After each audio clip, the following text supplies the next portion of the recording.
안녕하세요. 오마이뉴스 이한기 기자입니다. 지난 한 주도 잘 보내셨나요? 과학인 이정모 어느덧 네 번째 방송이니까 한 달쯤 됐습니다. 이번 주는 한 주제를 심도 있게 살펴보는 심층 탐구 시간입니다. 안녕하세요, 관장님. 안녕하세요. 그 한 번 뵙기도 어려운 분을 이렇게 여러 번 자주 뵈니 영광입니다. 아니 뭐 그동안 우리가 마신 술이 몇 번인데 그래요. 은근히 빠져드는 방송, 한 번 보면 또 보고 싶은 헤어나지 못하는 방송을 지향하는 과학인 이정모. 오늘도 여러분과 함께 떠나는 재미있는 과학여행 이제 출발하겠습니다.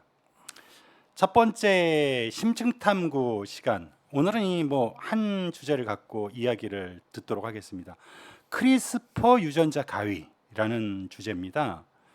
유전자 가위라는 그 말은 한 번쯤은 들어보셨을 거예요. 뭐 정확하게 무슨 뜻인지는 모르신다고 하더라도, 그러니까 그 앞에 붙어 있는 크리스퍼라는 말은 이제 좀 생소할 수도 있을 것 같습니다.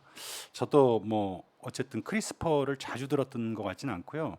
그래서 저는 크리스퍼에서 쓰다가 좀 헷갈려서 우리가 흔히 바삭바삭한 그 식감을 가진 음식을 크리스피하다 그래서 크리스피 치킨, 뭐 크리스피 버거 뭐 이렇게 부르는데 자칫 얼핏 글자로만 보면 좀 헷갈릴 수 있습니다. 크리스피가 아니라 크리스퍼입니다.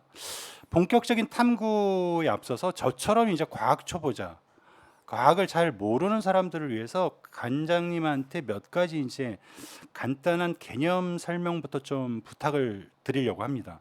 관장님, 그 크리스피가 아니라 크리스퍼 무슨 뜻인가요? 그리고 크리스피를 하도 여러 번 얘기하셔가지고 근데 KFC가 생각났어요.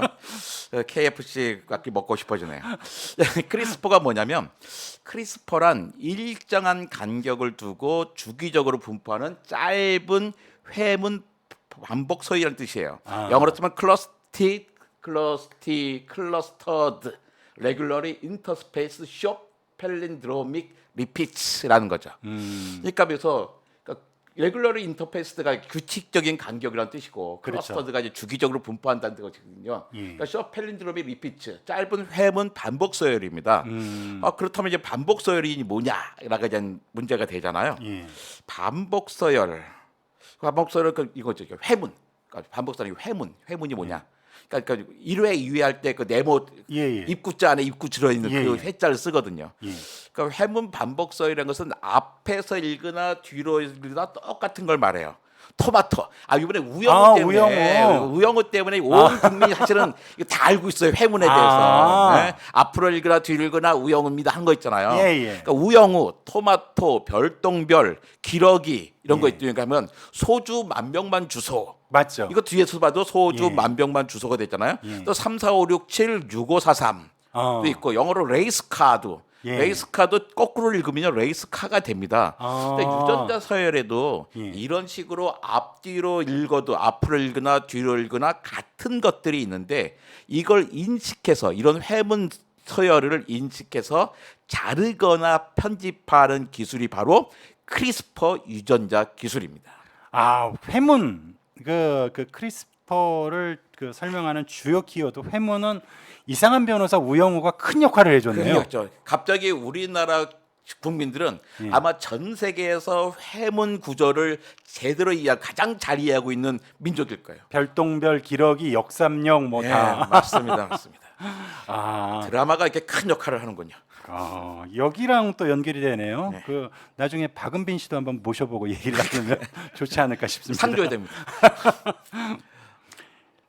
예, 크리스퍼가 그럼 유전자 가위. 그러니까 크리스퍼 하면 이꼬르 유전자 가위인가요?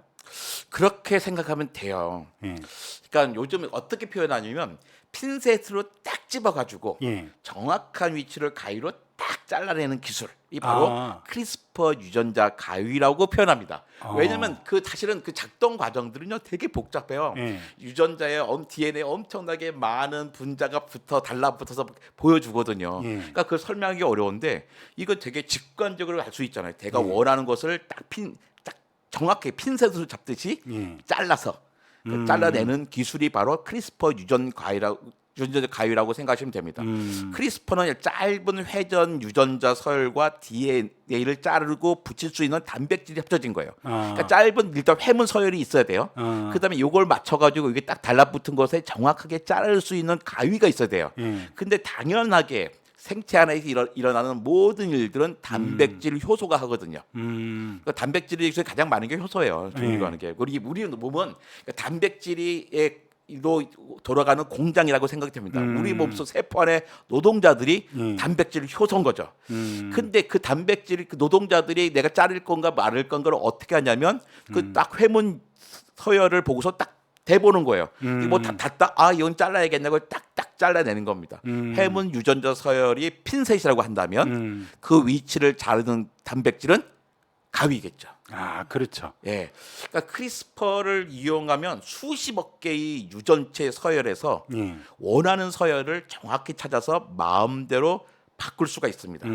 흔히 유전자 치료라는 말 많이 들으셨잖아요. 예. 그 유전자 치료라고 하는 것이 바로 이 크리스퍼 유전자 가위를 이용하는 것이죠. 그러니까 병의 근본 원인들은 많은 것들은 병에 뭐 DNA에 있는 경우들이 있어요. 그러니까 DNA에 있는 병의 근본 원인을 고칠 수 있는 혁신적인 기술이라고 할 수 있습니다. 그래서 이 크리스퍼 유전자 가위 기술이 인공지능과 함께 21세기의 인류의 삶을 완전히 바꿔놓을 수 있는 아주 가장 중요한 기술이라고 사람들은 기대하고 있죠. 그러니까 지금 크리스퍼 같은 경우는 이제 유전자 편집하는 가위잖아요. 예. 그 영상 편집할 때도 이렇게 그 프로그램 써서 이렇게 자르고 붙이고 하잖아요. 예. 그러니까 그러한 식의 기능, 그리고 사진도 좀 쓸 때 그 불필요한 부분을 이제 트리밍한다 그러죠. 잘라서 없애고 딱 자기가 보여주고 싶은 것만 하는데, 그럴 때 중요하게 그거를 그 잘라내는 그 도구라고 보면 되겠네요. 맞습니다. 예. 그걸 DNA를 그렇게 한다는 거죠. DNA에서 그 잘라내는 거죠. 그 많이 들어봤을 텐데 이것도 뭐 제가 이런 질문하면 뭐 그 초중고등학교 때 졸았냐 뭐 이런 얘기 할까봐 약간 망설여지긴 하지만, 그래도 그 무식한 건 자기가 스스로 폭로하고 아는 게 중요한 거죠. 모른다고 말하는 게요, 과학적인 대화법, 과학적인 태도의 첫 번째 단계입니다. DNA는 딱 유전자인가요? DNA라는 게 유전자인가요? 이거 어려운 개념입니다. DNA와 유전자를 구분할 수 있는 사람은 내가 보기엔 전 세계인 중에 한 10% 정도 거라고 생각해요. 그러니까 DNA를 알잖아요. 너 DNA가 나랑 달라 그러는데 사실 적당한 표현이 아니에요. 왜냐하면 DNA는요 어마어마하게 긴 분자예요. 우리 염색체라 그러잖아요. 뭐 X, Y 할 때 뭐 X 모양으로 생긴 염색체, 영어로 크로모점이라 합니다. 염색 뜻은 뭐냐면 염색이 잘 되는 물질이었어 옛날에. 그러니까 이제 저게 무슨 생명의 뭐 세포의 분열과 관계가 있는 것 같아. 거기에 뭐가 있을 거야라고 생각했던 거죠. 근데 염색체를 길게 풀어내면 이중 나선 구조에 있는 두 가닥의 기다란 사슬이 있어요. 이게 DNA라고 하는 어마어마하게 큰 분자예요. 근데 이 커다란 분자 안에는 여러 개의 조각조각으로 유전자가 들어있는 거예요. 유전자는 뭐냐면 어떤 단백질의 설계도입니다. 근데 그 단백질 설계도가 어디냐면 DNA에 들어있는 거예요. 그러니까 아파트에 내가 511동에 살고 있는데 제가 511동에 한 개의 DNA라고 한다면 거기에는 101호부터 1706호까지 다양하게 있단 말이에요. 그게 하나하나의 유전자가 되는 거죠. 그 유전자에 각기 다른 사람들이 살고 있는 거잖아요. 그래서 어떻게 여러 개의 무슨 서랍이 있다면 뭐 도서관에 하는 커다란 지도 책장이 있었어요. 그게 하나의 DNA라고 한다면 한 칸 한 칸에 들어있는 새로운 지도는 하나하나가 유전자가 된 걸 겁니다. 근데 일반 사람들이 그냥 뭐 DNA와 유전자 비슷한 개념으로 그냥 인식해도 큰 무리는 없죠. 큰 무리는 없는데 이제 21세기니까 그 정도는 좀 구분해 주는 게 차이는 좋죠. 있다. 차이가 있다. 유전자 DNA 안에 유전자들이 들어있다 정도까지만 생각하시면 될 것 같아요. 내 안에 너 있다처럼. 그거 좀 다릅니다. 예, 이 기사나 이 주제에 관련된 글들을 보면 좀 많이 나오는 건데요. 그래서 이것도 다시 한번 좀 짚고 넘어가야겠습니다. 유전자 편집한다는 얘기도 있고요, 게놈 편집한다는 얘기도 있고요, 염기 편집한다는 얘기도 있습니다. 그러려면 이제 유전자가 뭔가, 게놈이 뭔가, 염기가 뭔가, 그걸 편집한다는 게 무슨 뜻인가, 요 표현을 좀 알아두면 여러분들이 이 관련된 주제의 뉴스 볼 때 큰 도움이 될 거예요. 관장 이것도 좀 한번 설명 좀 해주십시오. 그러니까 아까 DNA와 유전자를 구분할 수 있는 사람이 전 세계 사람 중에 10%밖에 안 된다 그랬는데 예. 아마 유전자 편집, 게놈 편집, 염기 편집을 구분할 수 있는 사람은 0.1%일 거예요. 0.1%, 0.1%. 1%도 아니고. 예, 0.1%입니다. 사람들 다들 관심도 없었기 때문에 이게 너무나 어려운 빼니까. 근데 유전자 편집은 유전자의 DNA 서열을 변경하거나 수정하는 작업이에요. DNA 안에 유전자가 있잖아요. 예. 그 여기에 서열들이 있다면 ATGC라는 게 있잖아요. 예. 이 순서를 바꾸는 걸 유전자 편집이라 그래요. 예. 게놈 편집이 뭐냐면 게놈이라는 게 뭔지 알았는데 게놈은 예. 흔히 말하는 유전체라고 하는 겁니다. 우리 몸속에 있는 모든 유전자를 다 합한 개념이 게놈이에요. 아, 유전자의 총합인가요? 총합이라고 있습니다. 아. 사람 몸에 있는 그 많은 염색체에 있는 모든 유전자를 다 합친 게 게놈인데 게놈 편집한다는 그 유전자를 전체를 편집한다는 거죠. 편집을 하는 겁니다. 전체를 편집하는 거예요. 통편집. 예, 벌써 그럴 일 없습니다. 그래서 이제 그 쓰이는 게 게놈 지도라는 말을 많이 쓰는 그렇죠. 거죠. 일단 게놈 지도를 우리가 만들었죠. 예. 그러니까 어디에 몇 번째 염색체에 어디 위치에 어떤 유전자가 있어 이걸 쭉 만들어 놓은 거예요. 근데 그다음에 염기 편집은 뭐냐? DNA는 뭐 ATGC, 뭐 RNA는 ATGC 뭐 이런 거 배웠었잖아요. 예, 예. ATGC가 바로 염기예요. 베이스라고 하는데 예. 이 염기를 정확하게 뭐 아예 보면 하나의 그 뉴크레오티드라 가지고 한 덩어리들인데 그걸 바꾸는 게 아니라 그러니까 개별 뉴크레오티드만 살짝 염기만 바꿔주는 거예요. 이 기술은 실제로 이렇게 막 쓰고 있습니다. 어디다 쓰냐면 겸상적혈구 빈혈증이라고 해가지고 우리나라는 별로 없지만 그 아프리카계 미국인에게 상당히 많은 병들이 있어요. 근데 이게 워낙에는 그 거기 사람들이 저거 걸리잖아요. 말라리아. 근데 이게 이 병이 있는 사람은 말라리아에 안 걸려요. 근데 그런 이점이 있어가지고 있는 사람들이 있는데 사실 말라리아에 걸릴 일도 없는데 그 빈혈증에 빠지면 안 좋잖아요. 근데 그걸 치료하는 기술로 쓰이기도 하고 낭포성 섬유증 같은 질병을 유발하는 특정 유전자를 돌연변이를 아주 정교하게 교정하는 데 쓰이고 있습니다. 그런데 오늘 저희가 다룰 내용은 그 가운데 유전자 편집입니다. 아, 예. 그러면 그 연기 편집 다시 한번 좀 제가 잘 이해했는지 복습하고 가면 DNA의 부분적인 걸 편집한다는 아주 작은 부분을 그 편집하는 일부만. 염기 하나씩 편집하는 거예요. DNA 전체를 편집할 필요가 없을 때 예. 거기에서 바꾸고 싶은 것만 일부만 바꾼다는 거죠. 그러니까 예를 들어서 유전자 편집 그러면 그러니까 필요 없는 유전자를 빼버린다든지 예. 필요한 유전자를 넣어주는 예, 건데 예. 염기 편집은 그 유전자를 가만히 놔두고선 그 중에서 한 부분 한 조각만 딱 떼어내고 딴 데로 고쳐준다는 거죠. 발 전체 치료가 아니라 발가락 하나만 치료하고 뭐 그런 거네요. 전체적으로. 그리고 적절한 예인지는 잘 모르겠습니다.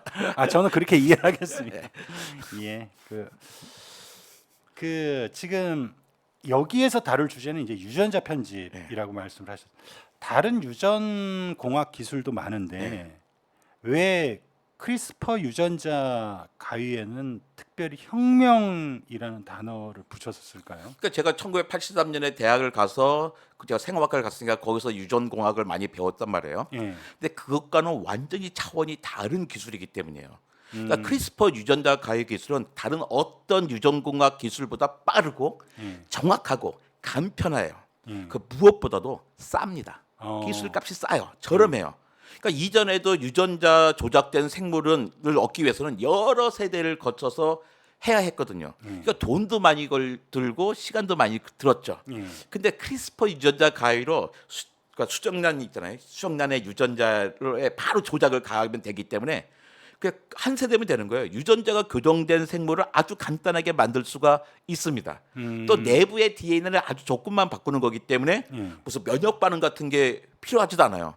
딴 거 유전자를 새로 넣는다든지 뭐 큰 걸 바꾸면 그러니까 우리가 왜 면역 반응이 많이 생겼잖아요. 근데 여기는 면역 반응도 안 생기는 거예요. 그러니까 싸고 간편하고 빠르고 면역 반응도 안 생기는 이제 그런 점에서 이게 혁명이라고 이름을 붙이게 된 면역 거죠. 반응이 안 생긴다는 건 부작용이 이게 없는 거죠. 없다는 그동안 뭐 이식한다 그럴 때 뭐 면역 반응이 큰 거 있잖아요. 근데 다른 유전공학 기술에도 이게 면역 반응이 막 생겼거든요. 아 이거 내 게 아닌데 너가 아닌데. 그렇죠. 막 이런 외부를 느꼈는데 이게 그렇지 않을 수 있다는 거예요. 그러면 엄마 뱃속에 있을 때부터 그렇게 할 수 있는 건가요? 엄마 뱃속에 있을 때보다는 수정란을 가지고 하는 거죠. 이미 조작을 한 거 가지고 다시 엄마 뱃속에 넣어주면 되겠죠. 아, 그러니까 그거보다 꼭 그 이전 단계네요. 그렇죠. 이전 단계에서 하기면 아주 편리한 겁니다. 그 최첨단 유전공학 기술이라 이제 혁명자가 붙을 정도로 그 이전과 이후가 대비될 정도로 아주 급격한 그 기술 발전이라고 표현하셨는데, 근데 어떻게 가격은 더 쌉니까? 왜냐면 이걸 제일 처음에 사용한 존재들이 박테리아였어요. 세균들. 근데 박테들이 막 살고 있는데 박테리아에 그 바이러스들이 침입한 거예요. 예. 그 박테리아는 이 침입을 막아야 되잖아요. 예. 막을 때 어쩌면 한 번은 들어와요. 한 번 들어왔을 때 얘가 내가 당했구나. 근데 박테리아들은 바이러스들은 박테리아의 유전자 속에 자기 유전자를 심어 놓거든요. 예. 심어 놨을 때 박테리아들이 기억합니다. 아, 외부가 침입했을 때 있었어. 근데 그 바이러스의 그 유전자들이 있었잖아요. 그걸 넣어놨던 거예요. 그러니까 세균은 외부의 침입자 바이러스의 유전자를 짧은 서열로 내부에 기억해 뒀습니다. 아, 그렇기 때문에 유전체의 유전자 이외에도 유전체는 보면 유전자 안에는 DNA 안에는 사실은 내 유전자가 아닌 다른 유전자들도 있거든요. 쓸모없는 것들도 있어요. 그러니까 박테리아도 이미 이런 것들 많이 갖고 있던 거죠. 그러니까 바이러스처럼, 바이러스 유전자처럼. 근데 이런 식의 그러니까 그 바이러스가 넣어둔 DNA가 서열이 있었잖아요. 그런데 이게 딱 들어와요. 외부의 균이 바이러스부터 들어왔어. 그 걔가 다시 자기 유전자를 내놓을 거 아니에요. 근데 그 유전자가 이미 박테리아 유전자 속에 들어가 있죠. 맞는 게 딱 붙는단 말이에요. 회문이니까 이렇게 읽어도 똑같고 저렇게 읽으니까 그렇죠. 붙을 수밖에 없어요. 예. 딱 붙으니까 이 외부 유전자가 들어왔어. 그때 난 더 이상 당하지 않겠어. 그때 단백질로 그 외부 유전자가 들어온 것을 딱 잘라버려요. 그러니까 그 외부의 바이러스 침입을 막아버리는 거죠. 다 잘라버립니다. 그러니까 박테리아도 사용한 기술이에요. 그 박테리아 사용한 기술을 우리가 사용하니 쌀 수가 있고 간단할 수가 있는 거죠. 근데 크리스퍼는 박테리아의 면역 체계를 차별해서 만든 기술이에요. 그래서 이제 원하는 유전자를 인식해서 짧은 유전자 서열과 DNA를 자를 수 있는 단백질 효소 세트가 이제 바로 크리스퍼 유전자 가위죠. 아까 말씀드린 거예요. 그러니까 세균의 면역계를 모방했기 때문에 복잡하지 않고 또 복잡하지 않으니까 싸죠. 또 인식하고자 하는 유전자 서열을 우리는 얼마든지 간단하게 만들 수 있거든요. 그럼 뭐 아무나 모든 시험을 다 할 수 있는 겁니다. 그러니까 유전자 과일을 만드는 일도 쉬워졌어요. 이렇게 강력한 기술이기 때문에 연구자들이 이 기술을 가지고서 난리가 나서 특허 문제가 나는 거예요. 그런데 어떻게 보면 웃기는 거예요. 이 크리스퍼 유전자 과일은 발명한 게 아니잖아요. 발견인 거죠. 발견한 거죠. 박테리아 이미 갖고 있던 걸. 세균한테 배운 거죠. 그렇죠. 근데 이걸 가지고 특허 전쟁을 해야 되는 거야? 그럼 이렇게 생각하니까 다른 사람들 약간 이해 못해서 난감한 상황이 됐습니다. 이것도 기술이 그 유전자 편집 기술이 발전할수록 좀 논란이 될 주제이긴 하겠네요. 이걸 맞습니다. 어디까지 특허를 인정을 해야 지금도 될 여전히 것인가. 논란이 되고 있죠. 그 현재 유전자 편집 기술이 어느 단계까지 도달했습니까? 되게 실용적인 거 많이 하는데요. 지방이 적은 돼지.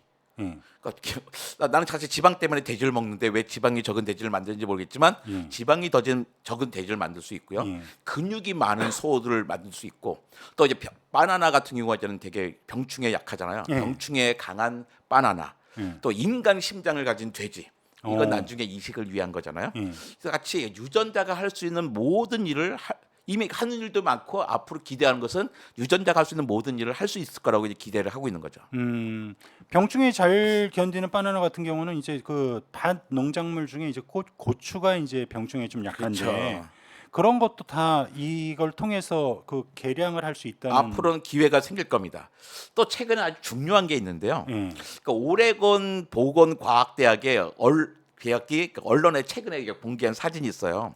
그 슬라이드 그 사진 좀 띄워주십시오. 그 연구자들이 그 유전자 편집 기술을 사용해서 심장 질환을 유발하는 유전자 돌연 변이를 성공적으로 복구했습니다. 근데 그걸 가지고선 그러니까 정상적인 정상적이 된 거죠. 근데 며칠 후에 저걸 찍었어요. 저게 막 배아가 성장하고 있는 모습입니다.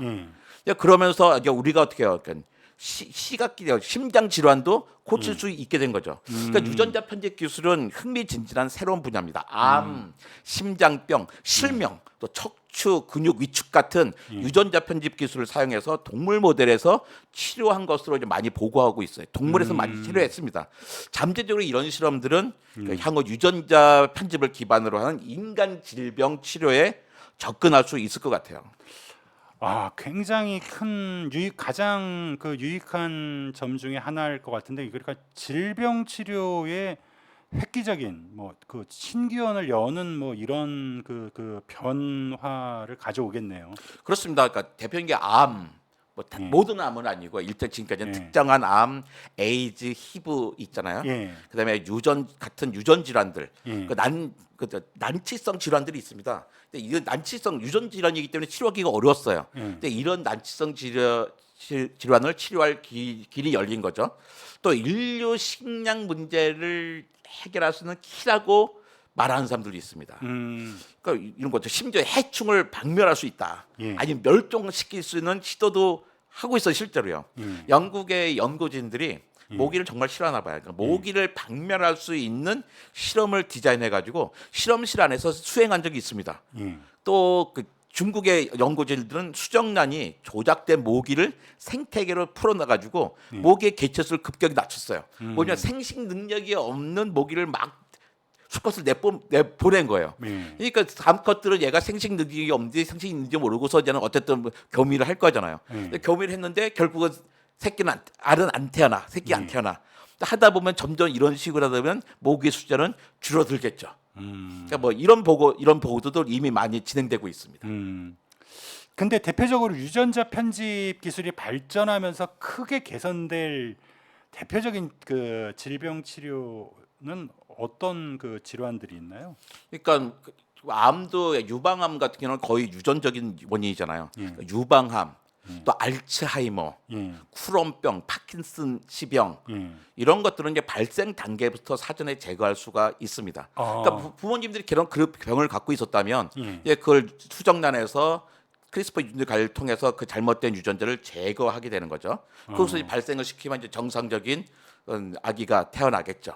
또 대머리도 저도 이거 심각하게 좀 스트레스 받고 있는데 대머리도 유전자 수준에서 예방 가능할 거라고 믿고 있습니다. 대머리가 그 유전적 요소가 큰가요? 아 그럼요. 예, 유전적 요소가 있습니다.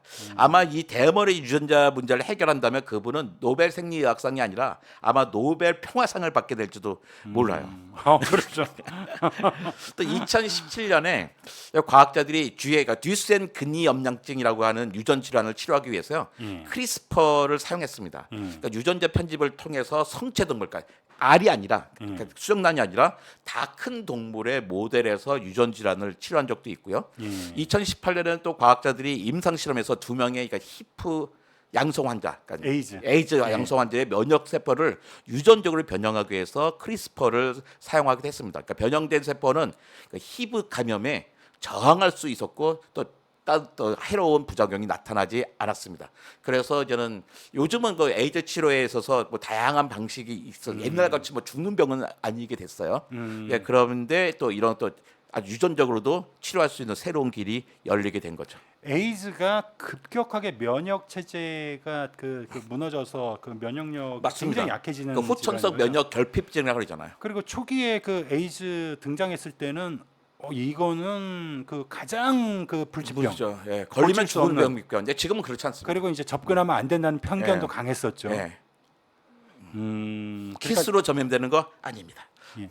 이런 정도의 질환까지도 치료할 수 있다라는 예, 그렇습니다. 거네요.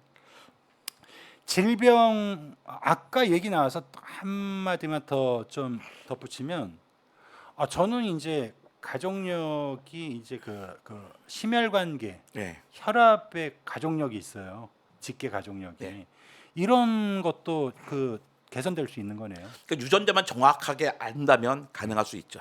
그것도 가족력들이 주로 있잖아요. 예. 가족력이 있다는 건 유전자 어딘가에 문제가 있다는 거거든요. 당시 식생활만의 문제는 아닙니다. 그렇죠. 전혀 다른 식생활을 하도 똑같이 질환들이 나타나니까요.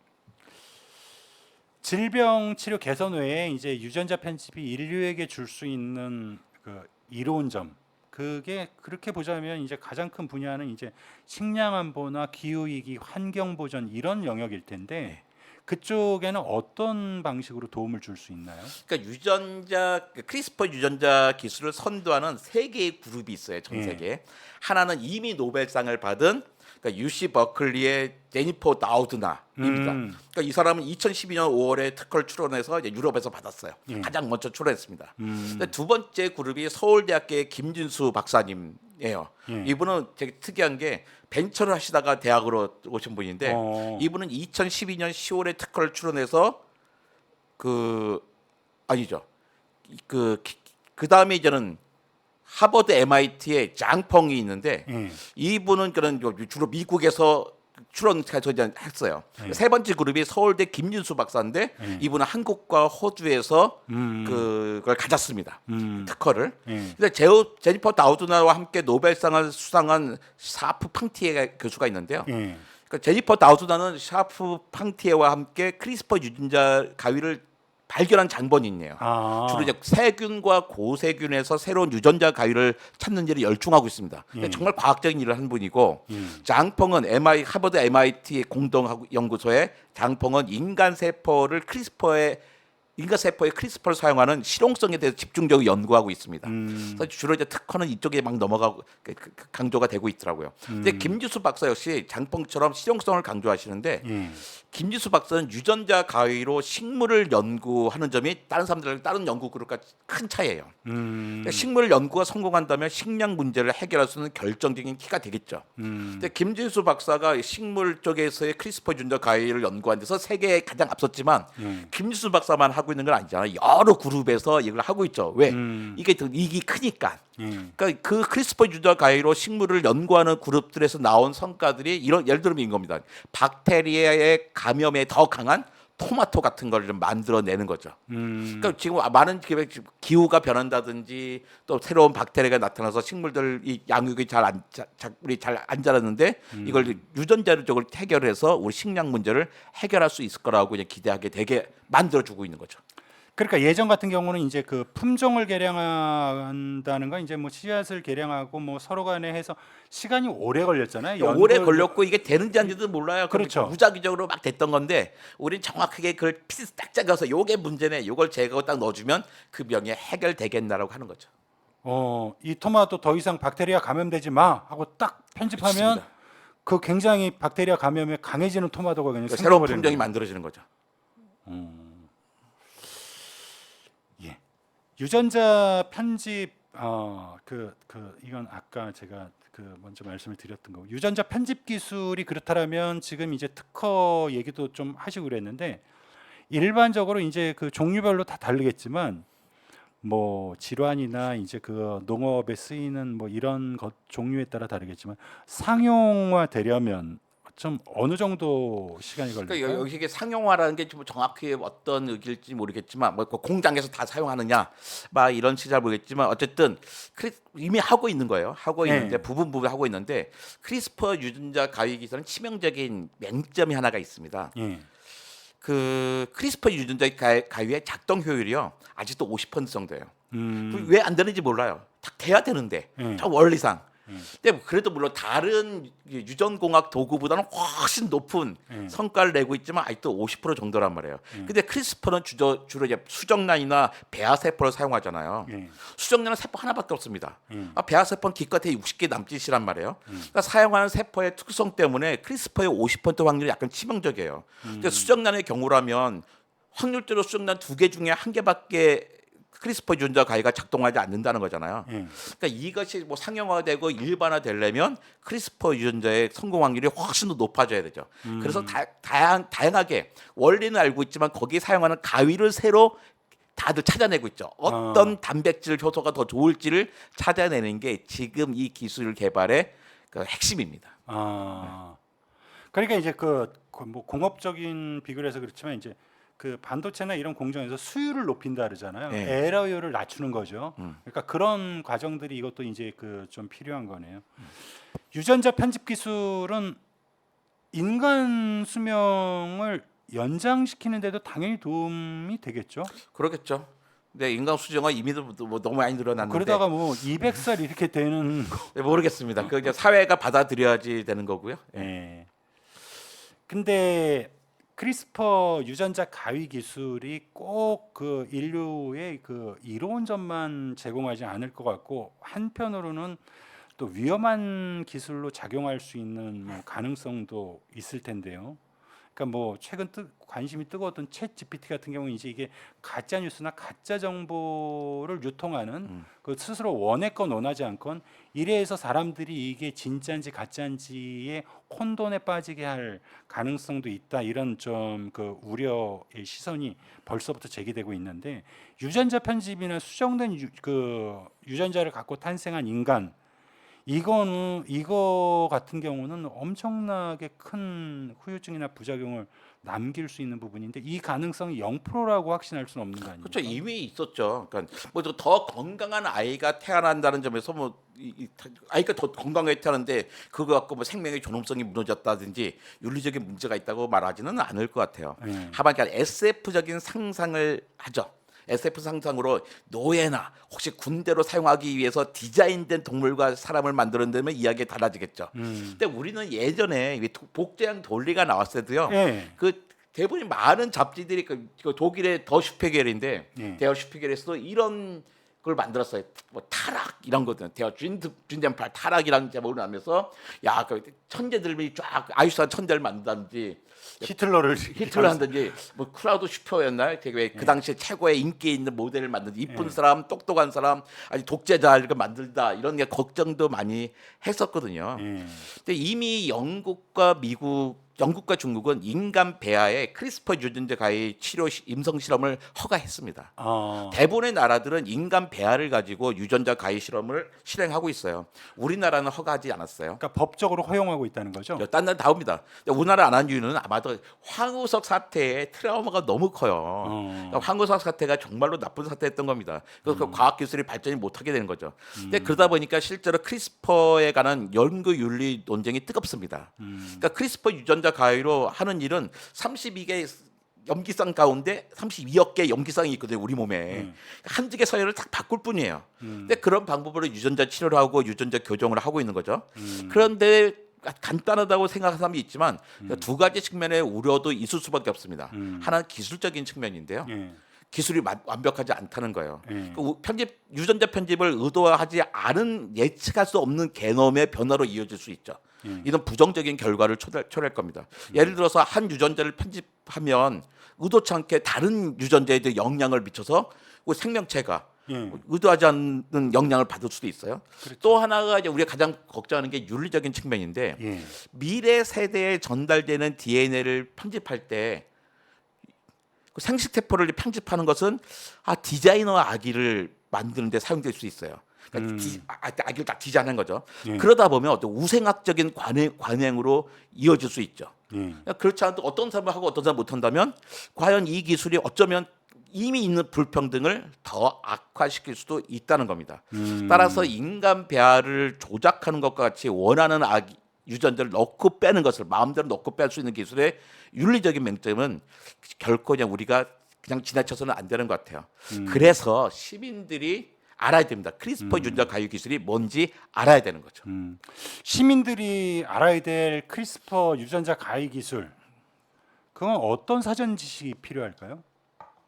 몇 가지 안 되고 이미 다 갖고 계세요. 첫 번째 DNA 구조를 알고 있어야 돼요. 근데 DNA 구조 저는 대학 가서 알았지만 요즘은 어릴 때부터 배우니까 그러니까 요즘 아이들은 다 압니다.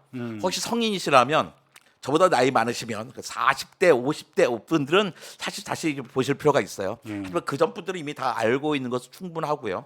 제한 요소로 가는 단백질이 있어요. 제한 요소는 게 뭐냐면 특정한 위치를 딱 잘라주는 단백질이 효소예요.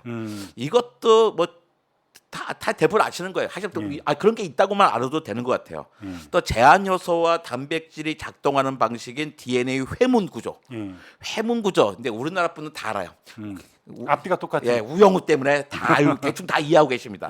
또 나와 내가 아닌 것을 인식하는 면역계 있잖아요. 근데 우리는 뭐 코로나니 뭐 이런 거 겪으면서 많이 대충 알게 돼 있어요. 또 인간 유전체. 그러니까 유전자란 말 들어서 유전체란 말을 이 낯설어서 그렇지 이것도 사실 모든 유전자의 총합이다 생각하시면 되는 거고 또 유전 법칙 그냥 배웠잖아요. 중고등학교에 배운 것으로 다 됩니다. 근데 이것들 조각 알고 있었는데 이걸 커다란 틀에서 같이 생각해 보시면 되는 거죠. 그러니까 기본적으로 크리스퍼 유전자 가위 기술을 이해하기 위한 사전 지식은 대한민국 국민이라면 거의 모두 다 알고 있다고 생각하시면 됩니다. 근데 그 사전적인 지식이 있는데 이걸 꿰야지 보배가 되잖아요. 그렇죠. 근데 꿰는 게 쉽지가 않아요. 이게 원래 그렇습니다. 그래서 꿰어지는 책이 필요한 거죠. 그래서 오늘의 과학책 소개 주제는 어쨌든 지금 크리스퍼 유전자 가위와 관련된 그런 내용의 이제 주제겠네요. 예. 첫 번째 이정호 관장님이 선택해 주신 책은 코드 브레이커, 옹진 지식하우스에서 지난해 나왔던 건데요. 그 저자가 월터 아이작슨입니다. 그 부제는 제니퍼 다누드나 유전자 혁명 그리고 인류의 미래. 아까 그 노벨상 받았다고 그 아까 설명했던 그분입니다. 그분이죠. 그래서 이제 그 주요 내용은 이렇게 짧게 설명을 드리면 바이러스와의 전쟁에서 인류를 구한 여성 이렇게 설명되어 예, 있고요. 코로나 사태에서 우리를 구한 여성이라고 생각하시면 됩니다. 그렇죠. 노벨 화학상 수상을 했던 제니퍼 다우드나의 첫 공식 전기 이렇게 돼 있는데 제니퍼 다우드나 그 노벨 화학상 수상자 이분은 어떤 사람인가요? 그러니까 제니퍼 다우드나는 2020년 노벨 화학상 수상자 예. 하나 기억하셔야 되고요. 그다음에 크리스퍼 유전자 편집 기술의 선구자입니다. 지금도 여전히 선구자예요. 예. 그리고 유리 천장을 깬 대표적인 세계적인 여성 과학자라고 생각하시면 됩니다. 그러니까 이분이 처음부터 그렇게 생각해요. 그게 나와요. 자기 유리창을 계속 깨야 했던 거예요. 여성이니까 너 딴 거 공부해야지 왜 이런 분자 생물학을 하려고 그러니?부터 해가지고 여자니까 좋은 자리 안 오고 계속 이것을 힘든 일을 겪어 나갑니다. 그래서 이 유전자 편집 기술을 선구자인 것뿐만 아니라 유리창을 유리천장이 아니라 유리천장을 깨나간 여성 과학자의 그 모범으로서도 이분이 참 우리가 볼 일이 있습니다. 그러니까 다우드나가 연희 씨가 이런 얘기를 많이 들었대요. 아니 여자가 무슨 과학을 한다 그래 같은 업신여김을 엄청나게 받았어요. 심지어 집에서도 받습니다. 이걸 포기하지 않고 연구자의 길로 나갔죠. 그리고 프랑스 미생물학자 에마누엘 샤르팡티와 협업해서 박테리아가 바이러스로부터 자기 자신을 방어하는 후천적 면역 체계인 크리스퍼 시스템의 작동 메커니즘을 세계 최초로 규명해냈습니다. 그리고 그걸 가지고 노벨상을 받았죠. 이 단독 수상한 건 두 분이 같이 받았습니다. 그리고 이 책이 좀 관심 있는 게 뭐냐면 아까 그 저자를 설명했는데 월터 아이작슨이라고 이제 그 세계적인 베스트셀러가 됐죠. 그 스티브 잡스라는 책. 스티브 잡스의 이제 그 자서전이죠. 이거를 스티브 잡스가 스티브의 전기였죠. 전기를 월터 아이작슨이 쓰도록 허락을 해서 이 사람이 썼는데 그때 나중에 월터 아이작슨의 후일담을 내용을 보니까 당시에 스티브 잡스가 자신의 치부가 될 내용까지도 본인 스스로 밝혔고 이걸 전기에 다 담아도 된다라고 굉장히 다 오픈을 해서 인상적이었다. 이런 그 얘기를 들었습니다.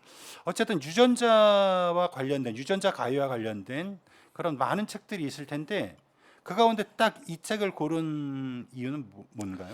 그러니까 스티브 잡스가 자기가 칠부가 될 얘기도 쓰라 그랬는데 만약에 쓰지 말라 그랬으면 아마 월터 아이작슨은 책을 쓰지 않았을 겁니다. 그런 사람이에요. 그러니까 이 책을 고른 이유는 저자가 가장 커요. 월터 아이작슨은 스티브 잡스뿐만 아니라 아인슈타인, 그다음에 레오나르도 다빈치의 전기로 우리에게 잘 알려진 작가인데요. 타임이 선정한 세계에서 가장 영향력 있는 백인의 선정된 적도 있는 전기 전문 작가입니다. 그러니까 디지털 코드에서 유전자 코드로 이제 중시점이 이동하고 있잖아요. 근데 그 운동의 동력은 크리스퍼 유전자 가위란 말이에요. 그러니까 발견의 우선권을 크리스퍼 유전자 가위의 발견의 우선권을 차지하게 한 과학자들의 그 숨가쁜 경쟁과 협력의 순간을 이렇게 건조하면서도 아름답게 그릴 사람이 또 누가 있겠어요. 저는 월터 아이작슨밖에 없다고 생각합니다. 책을 펼치는 순간부터요. 지식과 감동이 함께 배달됩니다. 대단한 주제, 대단한 사람을 대단한 작가가 썼네요. 상당히 오랜 기간 편집을 해요. 그 사이에 또 코로나도 나고 막 난리도 납니다. 그러니까 그녀와 과학자들이 그러니까 크리스퍼 시스템을 인간 유전자 편집적으로 탈바꿈 시켰잖아요. 예. 다우드나와. 그러니까 유전병 난치병을 진단하고 치료하는 이 기술은 오늘날 코로나19 백신 개발, 또 진단과 치료법 연구에도 광범위하게 응용되고 있습니다. 그러니까 이 책은 생명의 비밀을 쫓은 한 여성 과학자의 성장기, 그 다음에 크리스퍼 유전자 편집 기술의 발전사를 능수능란하게 엮어냈어요. 그러면서 21세기 생명과학의 시대로 우리 독자를 안내하고 있죠. 이 책을 읽다 보면요, 이 다우드나의 그 전기뿐만 아니라 덩달아서 이 생명과학에 대한 교양이 솟게 됩니다. 워낙 과학책을 이거는 꼭 사서 읽어봐야겠다라고 설명을 해주시니까 혹시라도 만에 하나 오해하실 것 같은데 이 뭐 협찬을 받아서 이 책을 선정하거나 그런 거 전혀 없고요. 네. 이정모 관장님이 대부분 좀 읽으셨던 책들 중에 여러분들한테 이제 좀 소개해줄 거 아니면 뭐 향후에 또 많이 늘어나면 뭐 중간쯤 읽었던 책을 소개해줄 수도 있는데 이정모 관장님이 그냥 아무 책이나 고른 게 아니라 딱 주제에 맞고 여러분들한테 꼭 권할 수 있는 책을 선정한 거고 솔직히 다른 협찬 것들은 받았으면 없습니다. 좋겠어요. 왜 감시 보시나요? 저는 이 책이 갖고 올 때는 김영사인 줄 알았더니 지금 보니까 웅진 지수가 없습니다. 예. 그다음에 제가 추천서 썼네요. 스티브 잡스나 레오나르도 다빈치보다 더 뛰어난 책이다. 끝에는 눈물이 핑 돌았다. 내가 이렇게 멋진 추천서를 썼었군요. 두 번째 책 DNA 혁명 크리스퍼 유전자 가위. 이건 그 저자가 전방욱 그 교수님인가요? 예, 그로 돼 있는데 부제는 생명 편집의 기술과 윤리 적용과 규제 이슈 이렇게 나왔는데 5년 전에 나왔던 책인데요. 근데 관장님이 추천해 주셨다는 거는 굉장히 그만큼 내용이 탄탄하다는 거고 제목도 딱 오늘 주제랑 딱 맞습니다. 저는 이 책을 크리스퍼 유전자 가위의 모든 것이라고 소개하고 싶어요. 그러니까 저자인 전방욱 교수님은 식물학을 공부하셨어요. 예. 그다음에 강릉 원주대학교의 생물학 교수를 하시다가 학교 총장까지 지내신 분입니다. 예. 그러니까 아주 대표적인 그 생물학 쪽에 뛰어난 작가이자 연구자였죠. 근데 지금은 은퇴하셨습니다. 근데 은퇴하실 즈음부터 해가지고 이 책을 쓰셨는데 다른 책들이 크리스퍼 유전자 가위의 작동과 쓸모에 대해서 막 주목하고 있는 반면에 이 책은 그것을 포함하고 그 특허 분쟁, 규제, 윤리 문제도 아주 심도 있게 다룹니다. 그러니까는 왜 이런 것들 보면 우리는 왜 토론 주제를 많이 쓰잖아요. 토론 주제를 다룰 때 아주 좋은 책이기도 해요. 예를 들면 이런 거죠. 이게 논술 시험, 논술 시험을 보려면 내용도 이해해야 되지만 거기에 대한 여러 가지 윤리 문제나 사회적인 책무들도 알아야 되잖아요. 그렇죠. 근데 이게 전방욱 교수님이 아주 잘 다루셨어요. 왜냐하면 전방욱 교수님이 아시아 생명윤리학회 회장을 역임하신 분입니다. 그러니까 생명윤리에 아주 깊으시고 깊은 관심을 가지고 계시고 또 전문적인 지식도 갖고 계신 분이에요. 그다음에 자기의 전공과 엮어서 책을 엮으셨죠.